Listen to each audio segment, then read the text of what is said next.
Hello, welcome to success रथ। मैं गौरव कुमार स्वागत करता हूं आपके अपने परिवार सक्सेस रथ पर। इससे पिछले वीडियो में हमने लेखपाल से संबंधित जितने भी महत्वपूर्ण कार्य थे वो आप लोगों के साथ डिस्कस किए। लेखपाल से संबंधित एग्जामिनर क्वेश्चंस पूछ ले जाते हैं कथन और कारण में कि बताइए निम्नलिखित में लेखपाल के संदर्भ में निम्नलिखित कथनों में से कौन सा सही है या गलत है। इसलिए मैंने इससे पिछले वीडियो में आपको लेखपाल से संबंधित जो कार्य थे वो आपको डिस्कस कराए। आज हम लेखपाल से संबंधित जितने भी डॉक्यूमेंट्स हैं, जितने भी दस्तावेज हैं, उनके बारे में डिस्कस करते हैं, क्योंकि साफ पूछ लिया जाता है कि ये दस्तावेज किससे संबंधित है। लेखपाल के जो कार्य होते हैं उन्हीं में उसका क्या संबंध होता है वो आपसे पूछ ले जाते हैं। तो आज हमारा जो चैप्टर होगा वो होगा लेखपाल से संबंधित दस्तावेज। ठीक है, तो चलिए शुरू करते हैं। और हाँ, अगर आप हमारे चैनल पर नए हैं तो अभी सब्सक्राइब कीजिए हमारे यूट्यूब चैनल सक्सेस रथ को। साथ ही आप इस वीडियो को अधिक से अधिक शेयर कीजिए ताकि अधिक से अधिक लोगों तक ये पहुंचे। और आपको ये वीडियो कैसा लगा कमेंट बॉक्स में जरूर बताइएगा। तो चलिए शुरू करते हैं। सबसे पहले हम बात करते हैं नक्शे की। तो नक्शे की अगर हम बात करते हैं तो ये गांव का नक्शा होता है। नक्शे पर गांव की चौहदी दर्ज होती है तथा इसमें प्रत्येक खेत की भी एक चौहदी दर्ज होती है। चौहदी की अगर हम बात करते हैं तो जैसे एक प्लॉट होता है तो आपने देखा होगा उसकी चार दीवारी कर दी जाती है, चौमंदी कर दी जाती है, इसकी चौहदी बोलते हैं। तो जो नक्शा होता है वो एक गांव का भी होता है और एक खेत का भी नक्शा होता है। ठीक है, नक्शे का अनुरक्षण करने के लिए लेखपाल जो है प्रत्येक वर्ष में जाकर 3 पड़ताल करता है। जो खेत होता है, खेत के जो चौहदी होती है, प्रत्येक खेत गांव में जो खेत होते हैं उनकी पड़ताल करने के लिए लेखपाल वर्ष में 3 बार पड़ताल करता है। और प्रत्येक वर्ष में 3 बार पड़ताल जो करता है उसमें प्रथम पड़ताल करता है वो खरीफ की फसल में। जब खरीफ की फसल बो दी जाती है उसके बाद वो 10 अगस्त को जो है खरीफ की पड़ताल करता है, जिसको खरीफ पड़ताल के नाम से भी जानते हैं। दूसरी जो पड़ताल की जाती है वो रबी की पड़ताल की जाती है, जो 1 जनवरी को की जाती है, उसको हम रबी पड़ताल के नाम से भी जानते हैं। और तीसरी पड़ताल जो होती है वो जायद की पड़ताल होती है, जो 1 मई को की जाती है। ये जो पड़ताल होती है, आपसे क्वेश्चन पूछा जा सकता है कि लेखपाल एक वर्ष में कितनी पड़ताल करता है, तो 3 पड़ताल करता है। आपसे ये पड़ताल भी दी जा सकती है और इनका समय अवधि भी दी जा सकती है, उसको आपको मिलान करने के लिए भी पूछा जा सकता है, या इसमें कौन सा गलत है कौन सा सही है ये आपसे पूछा जा सकता है। तो जो तीनों पड़ताल है बहुत ही इंपॉर्टेंट है। प्रथम पड़ताल खरीफ की पड़ताल की जाती है जो 10 अगस्त को की जाती है। दूसरी पड़ताल रबी की पड़ताल होती है जो 1 जनवरी को की जाती है। और तीसरी पड़ताल जायद पड़ताल होती है जो 1 मई को की जाती है। तो ये था नक्शे के संदर्भ में। बात करते हैं खसरे की। तो खसरा क्या है, वो किसान की खेत का एक खाता संख्या होती है खसरे के अंदर। और साथ ही साथ उस खसरे में जो किसान की जो संख्या होती है उसमें एक किसान का नाम होता है, उसमें कृषि होती है कि उसने उस खेत में किस चीज की फसल बोई है, उसमें पेड़ कितने लगे हुए हैं और मिट्टी का प्रकार आदि का उल्लेख जो है खसरे के अंतर्गत किया जाता है। खसरे को समझने के लिए आपको समझना होगा, मान लीजिए ये एक गांव है, इस गांव में ये खेत है। ठीक है, ये खेत जो है 1 2 3 4 5 6 7 और 8।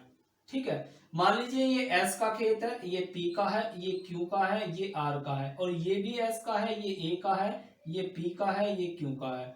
ठीक है, इस प्रकार से ये खेतों की जो है इसमें किसान के खेत की संख्या लिखी होती है, उसमें उसका नाम अंकित होता है, साथ ही उसमें उसकी फसल क्या उसने फसल बोई है, और साथ ही साथ उसमें मिट्टी का प्रकार क्या है, आदि बातों का जो उल्लेख किया जाता है वो खसरे के अंतर्गत किया जाता है। ठीक है, खसरे का नवीनीकरण की अगर हम बात करते हैं तो इसका नवीनीकरण प्रत्येक वर्ष किया जाता है। और साथ ही साथ खसरा एक अधिकार अभिलेख नहीं है, किंतु यह एक अधिकार अभिलेख की आधारशिला है। इसको कैसे समझेंगे, मान लीजिए जो खसरा है ये इस बात का प्रमाण नहीं है कि ये जमीन इस किसान की है। ठीक है, इस किसान की है, इसके पास इतनी जमीन है, ये इस चीज का प्रमाण नहीं है, लेकिन उसकी एक आधारशिला है कि जो हमारे अधिकार अभिलेख की है आधारशिला है। लेकिन अगर हम खसरे की बात करते हैं तो खसरा अगर खतौनी मिल जाता है तो ये अधिकार प्रमाण, क्योंकि खतौनी एक प्रमाण होती है, खतौनी के अंतर्गत ये लिखा हुआ होता है कि किस किसान की कितनी जमीन है।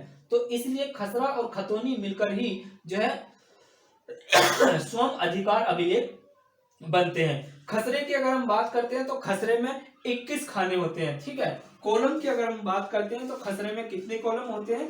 21 कॉलम होते हैं। तो खसरा जो है, ये आपसे क्वेश्चन पूछा जा सकता है कि निम्नलिखित में से कौन एक अधिकार अभिलेख की आधारशिला है या अधिकार अभिलेख नहीं है, तो उसमें खसरा आपका सही आंसर होगा। तो ये था हमारा खसरे से संबंधित। अगर हम बात करते हैं खतौनी की, तो खतौनी क्या है? यह उत्तर प्रदेश भू राजस्व अधिनियम में वर्णित नहीं है, ठीक है। जो भू राजस्व अधिनियम है उसमें खतौनी का कहीं भी उल्लेख नहीं है, इसलिए बात की है कि भू राजस्व अधिनियम में खतौनी शब्द का वर्णन नहीं है। जबकि इसके स्थान पर एक वार्षिक रजिस्टर, जिसको इंग्लिश में एनुअल रजिस्टर के नाम से जानते हैं, इस नाम का कागज जो है भू राजस्व अधिनियम में वर्णित है, उल्लेखित है। उसी को हम जो कि कागज है उसी को अधिनियम धारा 33 में वर्णित है, उसी को हम क्या बोलते हैं? खतौनी। तो खतौनी शब्द जो है हमारे भू राजस्व अधिनियम में वर्णित नहीं है, लेकिन उसके स्थान पर अधिनियम की धारा 33 में वर्णित एनुअल रजिस्टर, जो कि वार्षिक रजिस्टर है, इसी को हम क्या बोलते हैं? खतौनी बोलते हैं। यह खसरे की सहायता से तैयार किया जाता है और इसे प्रत्येक 6 वर्षों में नवीनीकृत किया जाता है। देखिए खसरे की सहायता से कैसे तैयार किया जाता है। मान लीजिए ये हमारा खसरा है, इसमें खाता संख्या 1 है जो कि एस के नाम है, 2 के पी के नाम है, 3 क्यू के नाम है और आर जो है 4 संख्या आर के नाम है। इसी प्रकार 8 एस, 7 ए, 6 पी और जो क्यू है उसके नाम 5 है। तो खतौनी में क्या होगा? खतौनी में सबसे पहले किसान का नाम होगा, मान लीजिए एस किसान है, ठीक है, ये एस किसान है, इसके नाम पर क्या है? एक खाता संख्या 1 है और इसमें मान लीजिए इसके पास 5 हेक्टेयर जमीन है। दूसरी जो संख्या है इसमें एक इसके खाता संख्या है 8, जिसमें इसके पास जमीन है 8 हेक्टेयर। तो इसके पास कुल टोटल कितनी हेक्टेयर जमीन होगी? कुल 13 हेक्टेयर जमीन होगी, ठीक है। तो यानी कि जो खसरा है, जो खतौनी है वो खसरे की सहायता से तैयार की जाएगी, जिसमें किसान का नाम होगा और किसान के नाम के साथ साथ उसकी खाता संख्या होगी और खाता संख्या में उसके पास मान लीजिए खाता संख्या 1 है, खेत की खाता संख्या 1 है और उसमें कितनी जमीन है? उसके पास 5 हेक्टेयर। तो उसके पास कुल कितनी जमीन होगी? Total hectare 13 hectare. वो किसमें उल्लेखित होगी? खतौनी में। जैसे गांवों में शादी के लिए लड़का वड़का देखने आते हैं तो उनसे पूछते हैं कि जी आपके पास जमीन कितनी है, ठीक है। वो कह देते हैं जी हमारे पास 20 बीघा जमीन है, 25 बीघा जमीन है, ठीक है, हेक्टेयर जमीन है। तो उस बात का प्रमाण करने के लिए वो खतौनी देख लीजिए, खतौनी से पता लग जाएगा कि उसके पास उस किसान के नाम कितनी जमीन है। तो खतौनी में टोटल जमीन का उल्लेख होता है और जो कि खसरे की सहायता से तैयार की जाती है। खतौनी शब्द का उल्लेख भू राजस्व अधिनियम में नहीं है, बल्कि उसके स्थान पर वार्षिक रजिस्टर, जिसको इंग्लिश में एनुअल रजिस्टर है, उसी को उल्लेख है, जो कि अधिनियम धारा 33 के अंतर्गत वर्णित है। क्या? वार्षिक रजिस्टर, ठीक है। इसके खाने की बात करते हैं तो इसमें कुल 14 खाने होते हैं, ठीक है। तो ये था हमारा खतौनी। उसके बाद हम बात करते हैं खेवट की। तो खेवट की अगर हम बात करते हैं तो यह जमींदारों का एक रजिस्टर होता था। जो पहले जमींदार प्रथा चली हुई थी, तो जमींदार लोग होते थे, उनके पास ये एक रजिस्टर होता था पहले, अब नहीं है, ठीक है।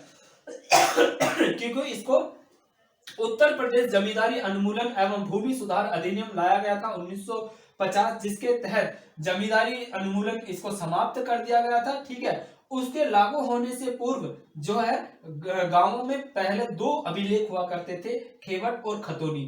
खेवट को जो है, अगर हम खेवट की बात करते हैं तो खेवट को जो है उत्तर प्रदेश जमींदारी अनुमूलन भूमि सुधार अधिनियम 1950 के तहत समाप्त कर दिया है। जबकि खतौनी जो है, खतौनी शब्द जो है आपके भू राजस्व अधिनियम में वर्णित नहीं है, जबकि इसके स्थान पर क्या है? वार्षिक रजिस्टर, ठीक है। तो ये 2 अभिलेख हुआ करते थे जो कि अब नहीं है, ठीक है।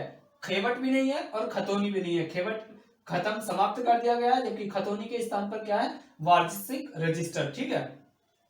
बात करते हैं दिनाचार्य की। तो दिनाचार्य क्या है? ये लैंड रिकॉर्ड मैनुअल की जो पैरा 47 है उसके अनुसार लेखपाल का जो अपना हल्का होता है या क्षेत्र होता है उसके लिए तैयार करता है। कौन तैयार करता है?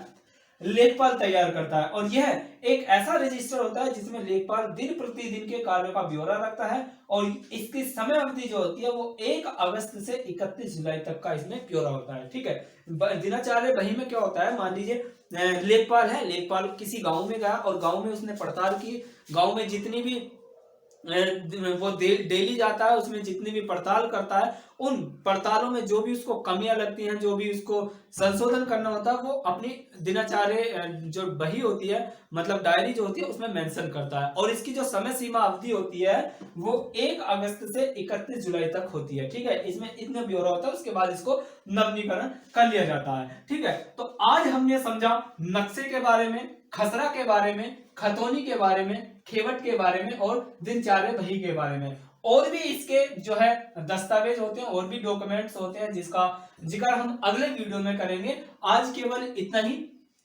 ठीक है, आपको ये वीडियो कैसा लगा कमेंट बॉक्स में जरूर बताइएगा। अगर आप हमारे चैनल पर नए हैं तो अभी सब्सक्राइब कीजिए हमारे यूट्यूब चैनल सक्सेस को। साथ ही आपको ये वीडियो कैसा लगा मैं दोबारा आपसे कि कमेंट बॉक्स में जरूर बताइएगा और वीडियो को ज्यादा से ज्यादा शेयर कीजिए ताकि ये अधिक से अधिक लोगों के पास पहुंचे। तो फिर अगले वीडियो में मिलते हैं और इसको आगे बढ़ाते हैं। तब तक के लिए नमस्कार, थैंक यू।